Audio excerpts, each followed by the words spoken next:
Assalamualaikum sahabat majelis yang berbahagia dimanapun Anda berada. Alhamdulillah, dalam video kali ini sedikit akan mereview tempat-tempat bersejarah Islam di Jawa Timur. Kebetulan panitia P2KD Bila Porah akan melakukan tur ziarah karena telah melaksanakan tugasnya dengan baik. Sebagai wujud rasa syukur atas kelancaran dan kesuksesan pemilihan Kepala Desa Bila Porah, Kecamatan Socah, Kabupaten Bangkalan tahun 2023. Adapun tur ziarah kali ini ada 9 titik yang akan kami lalui. Perjalanan dimulai dari titik kumpul di Bila Porah menuju Syekhona Muhammad Khalil Bangkalan.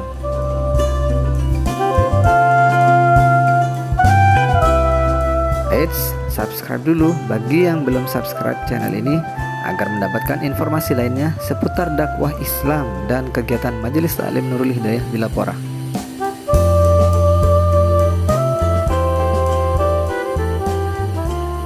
Perjalanan pertama dimulai dari Pasarian Syekhona Khalil Martajasa.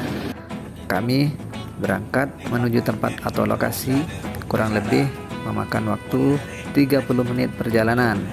Jarak makam dan tempat parkir kurang lebih 50 meter. Sebenarnya siapa sih Mbah Khalil Bangkalan?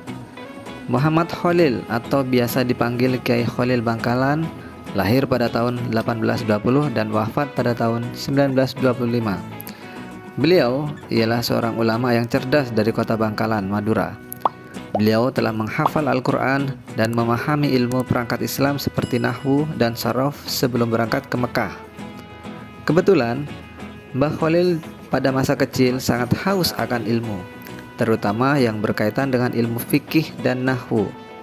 Bahkan, lebih istimewanya lagi, ia sudah hafal dengan baik nazam alifiyah Malik sejak usia muda. Kemudian, apa saja keteladanan dari Syekhona Khalil Bangkalan ini?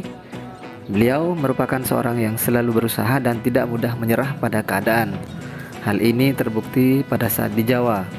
Beliau tak pernah membebani orang tua atau pengasuhnya.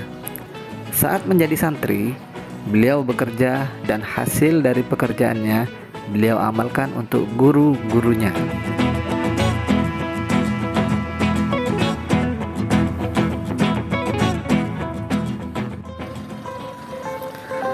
Dan perjalanan kami lanjutkan ke makam Sunan Ampel, Surabaya. Kurang lebih 1 jam menuju lokasi. Jarak makam dan tempat parkir dekat masjid itu sekitar 100 meter. Syekh Ali Rahmatullah atau biasa disebut dengan Sunan Ampel, Surabaya, lahir pada tahun 1401 di Champa, Vietnam dan wafat tahun 1491. Beliau menjadi pemimpin Wali Songo menggantikan Sunan Gresik yang wafat pada tahun 1419. Sunan Ampel adalah seorang putra paling tua dari Maulana Malik Ibrahim. Pada masa kecilnya, Sunan Ampel lebih banyak dikenal sebagai Raden Rahmat. Sunan Ampel adalah seorang ulama yang menyebarkan ajaran agama Islam, khususnya di wilayah Surabaya, Jawa Timur. Salah satu strategi dan hal yang mungkin menjadi ciri dari Sunan Ampel adalah metode Moh Limo. Ajaran Moh Limo Sunan Ampel antara lain moh main, tidak berjudi, moh ngombe, tidak mabuk, moh maling, tidak mencuri, moh madat, tidak menghisap candu atau obat-obatan, dan moh madon, tidak melakukan zina.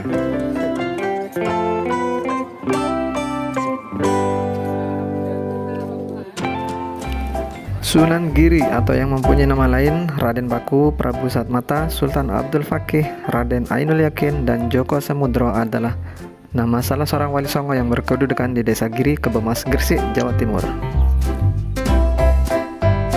Sunan Giri lahir di Blambangan tahun 1442 Masehi dan dimakamkan di Desa Giri, Kebomas, Gresik. Beliau adalah anak dari Maulana Ishak dengan Dewi Skardadu. Untuk menuju makam Sunan Giri, kami harus berjalan kaki kurang lebih 300 meter dari tempat parkir. Juga bisa menggunakan ojek motor dengan membayar 10.000 per orang. Karena dirasa sangat dekat dari tempat parkir menuju makam Sunan Giri, kami memutuskan untuk berjalan kaki bersama-sama, sembari melihat-lihat tempat dan pemandangan yang ada di sekitar kita.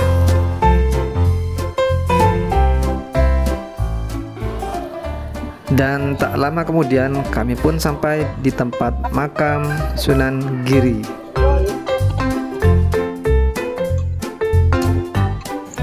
Sepanjang tangga menuju makam banyak peminta-minta, jadi kita siapkan uang receh untuk kita berikan kepada orang tersebut sebagai sedekah kita.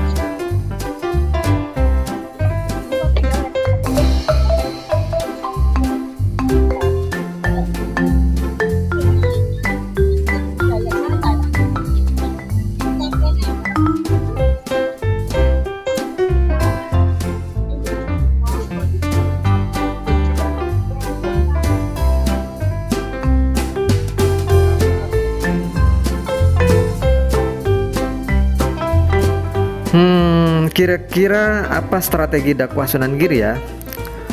Sunan Giri memanfaatkan seni pertunjukan sebagai media penyebaran Islam melalui pendidikan yang dipertunjukkan di Giri Kraton, pesantren miliknya yang terletak di perbukitan Giri. Beliau menyelipkan pedoman hidup yang diambil dari ajaran Islam melalui seni pertunjukan tersebut.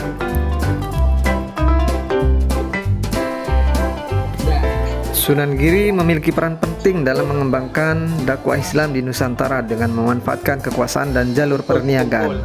Sebagaimana guru sekaligus mertuanya, Sunan Ampel, Sunan Giri mengembangkan pendidikan dengan menerima murid-murid dari berbagai daerah di Nusantara.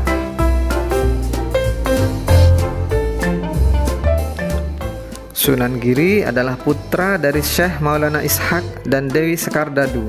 Lahir di Blambangan pada tahun 1442 Masehi, Sunan Giri kecil dipanggil dengan nama Raden Paku atau Joko Samudro.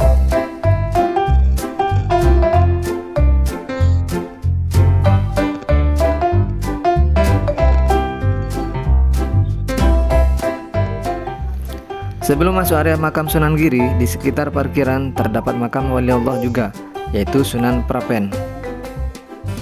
Sunan Prapen merupakan sosok raja Islam yang sangat komplit, seorang raja, pendakwah, dan penyebar agama Islam, dan juga dikenal sebagai pembuat keris. Rute berikutnya adalah Sunan Maulana Malik Ibrahim Gresik. Sunan Gresik atau Maulana Malik Ibrahim merupakan salah satu wali yang memiliki peran besar dalam penyebaran ajaran agama Islam di tanah Jawa. Sunan Gresik lahir pada awal abad ke-14 Masehi di Samarkand, Uzbekistan. Maulana Malik Ibrahim adalah di antara 9 wali yang tertua. Sunan Ampel adalah anak Maulana Malik Ibrahim.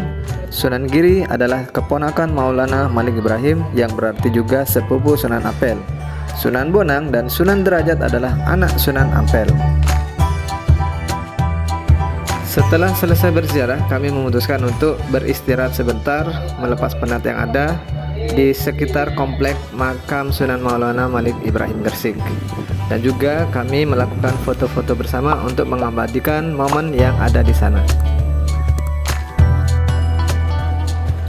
Perjalanan berikutnya yaitu menuju ke makam Siti Fatimah binti Maimun. Namun kami memutuskan untuk makan siang bersama di sekitar komplek makam Siti Fatimah binti Maimun.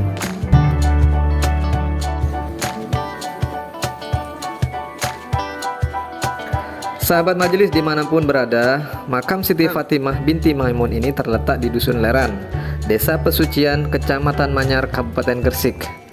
Tidak sulit menemukan Dusun Leran karena berada tidak jauh dari gerbang tol Manyar yang menghubungkan Gresik dengan Surabaya dan Sidoarjo.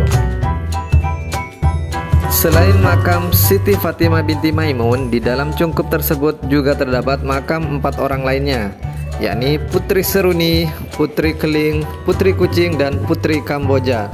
Mereka adalah dayang dari Siti Fatimah binti Maimun. Sebelah kanan dan kiri ini merupakan makam panjang yang ada di komplek makam sekitar Siti Fatimah binti Maimun. Yuk kita masuk ke dalam cungkup makam Siti Fatimah binti Maimun. Seperti apa ya kira-kira?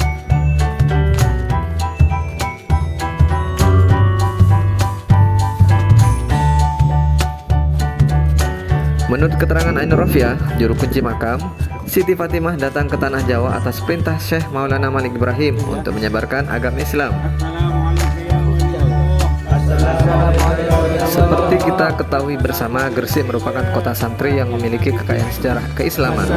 Kota ini menjadi destinasi wisata religi yang istimewa di Jawa Timur. Selama ini, Gresik dikenal sebagai kota yang memiliki makam dua wali songonya, yaitu Maulana Malik Ibrahim dan Sunan Giri. Tidak hanya itu, di Gresik juga memiliki makam tertua di Asia Tenggara, yaitu makam Siti Fatimah binti Maimun yang terdapat di Desa Leran, Manyar, Gresik.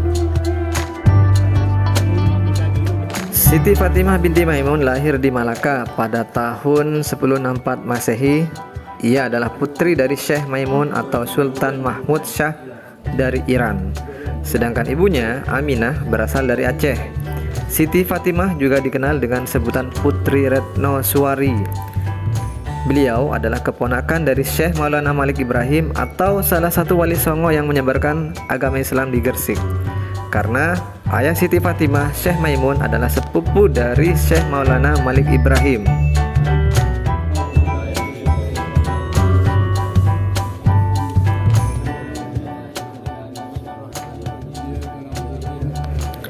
Kawasan makam Siti Fatimah binti Maimun tersebut dikelola oleh Balai Pelestarian Cagar Budaya Trowulan sejak tahun 1973. Makam bersejarah ini ditetapkan sebagai salah satu kawasan cagar budaya nasional dan ditetapkan sebagai makam Islam tertua di Asia Tenggara.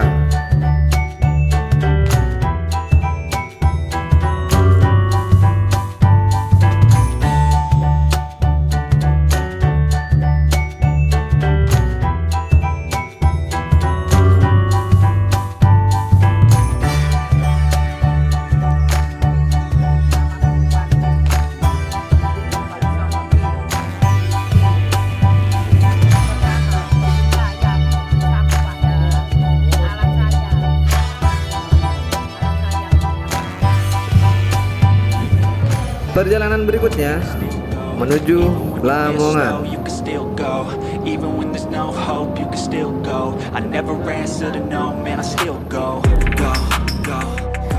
Dan alhamdulillah kami tiba di Masjid Al-Abror Lamongan yang merupakan peninggalan Syekh Maulana Ishaq. Masjid ini menempati areal seluas 5 hektar. Bangunan masjid beserta kelengkapannya sendiri berukuran 1 hektar. Sangat megah juga ya ternyata.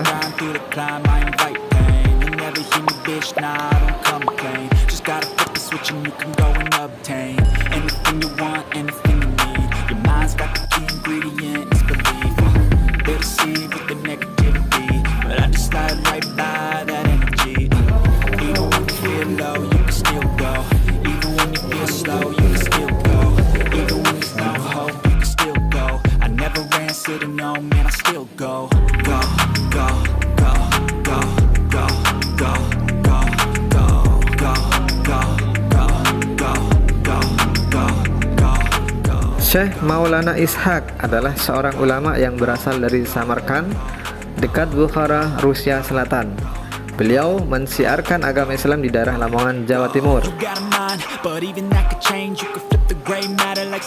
Makam yang satu ini lokasinya berdekatan dengan laut, dengan pemandangan yang luar biasa indahnya.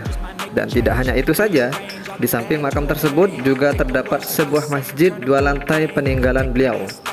Masjid tersebut adalah Masjid Al-Abror yang dibangun di atas lahan 5 hektar yang berlokasi Desa Kemantren, Kecamatan Paciran, Kabupaten Lamongan.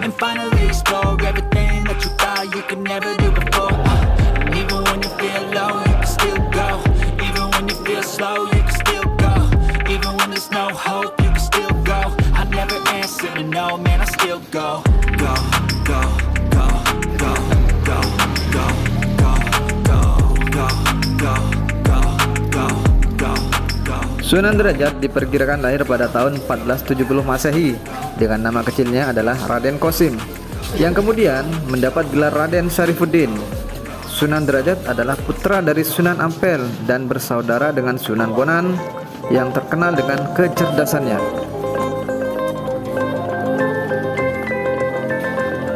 Sunan Derajat dikenal juga dengan berbagai nama lain seperti Raden Syarifuddin yang memilih nama asli Raden Syarifuddin atau Raden Qasim. yang merupakan anak dari Sunan Ampel yang juga dikenal sebagai Ali Rahmatullah atau Raden Rahmat. Ibu Sunan Derajat bernama Dewi Chandrawati alias Nyai Ageng Manila. Sunan Derajat merupakan adik dari Sunan Bonang yang juga merupakan salah satu wali yang menyebarkan agama Islam di Pulau Jawa. Sunan Derajat terkenal dengan salah satu falsafahnya yang berisi pesan-pesan kemanusiaan. Sejumlah peninggalannya juga masih tersimpan rapi di Lamongan, yaitu terdapat di Museum Sunan Derajat.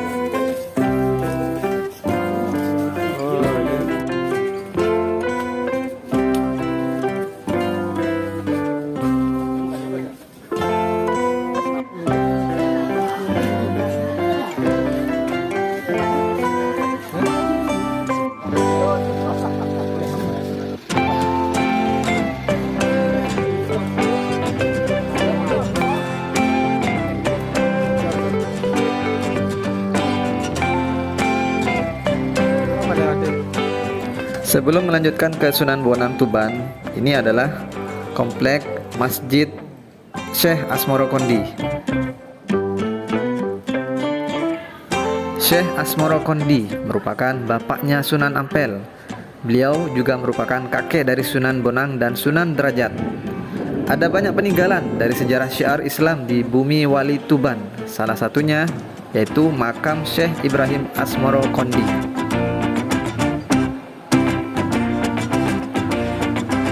Berada di lokasi yaitu di Dusun Rembes, Desa Gesik Harjo, Kecamatan Palang. Makam ini tak pernah sepi dari peziarah.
Dan kemudian tujuan kami berikutnya adalah menuju Sunan Bonang Tuban.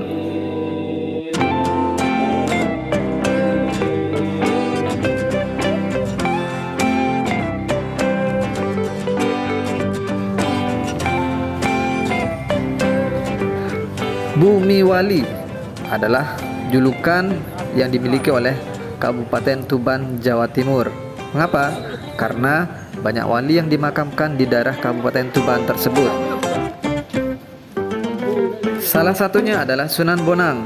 Makam Sunan Bonang terletak di Kelurahan Kutorejo, Kabupaten Tuban, tepatnya di sebelah barat Masjid Agung Tuban.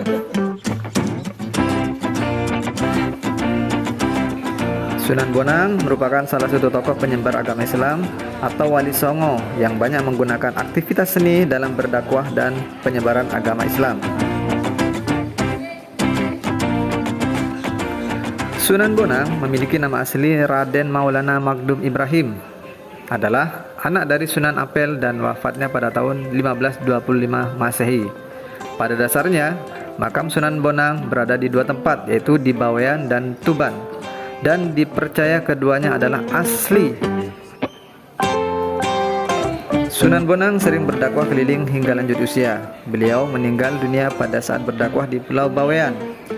Berita segera disebarkan ke seluruh tanah Jawa. Para murid berdatangan dari segala penjuru untuk berduka cita dan memberikan penghormatan terakhir. Murid-murid yang berada di Pulau Bawean hendak memakamkan beliau di Pulau Bawean. Tetapi murid yang berasal dari Madura dan Surabaya menginginkan jenazah beliau dimakamkan di dekat ayahnya, yaitu Sunan Ampel di Surabaya. Pada malam harinya, orang-orang Madura dan Surabaya menggunakan ilmu sirap untuk membuat ngantuk orang-orang Bawean dan Tuban, lalu mengangkat jenazah Sunan Bonang ke dalam kapal dan hendak dibawa ke Surabaya. Karena tindakannya yang tergesa-gesa, kain kafan jenazah tertinggal satu. Kapal layar segera bergerak ke arah Surabaya, tetapi ketika berada di perairan Tuban, tiba-tiba kapal yang dipergunakan tidak bisa bergerak. Dan akhirnya jenazah Sunan Bonang dimakamkan di Tuban, yaitu sebelah barat Masjid Jami Tuban. Sementara kain kafannya yang ditinggal di Bawean, ternyata juga ada jenazahnya. Orang-orang Bawean pun menguburkannya dengan penuh hikmat. Meskipun demikian, tak ada permusuhan sedikit pun di antara para murid-muridnya. Sunan Bonang wafat pada tahun 1525 Masehi. Makam yang dianggap asli adalah yang berada di kota Tuban, sehingga sampai sekarang makam itu banyak peziarah dari segala penjuru tanah air Indonesia.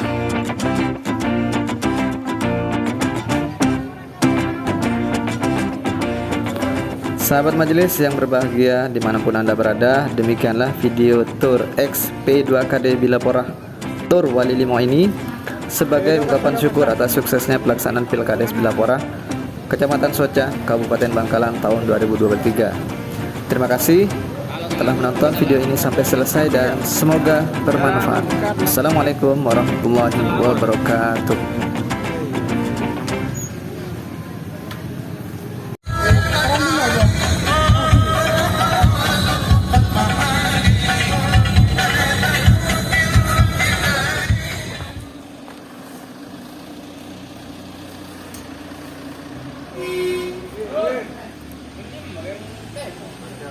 Pak.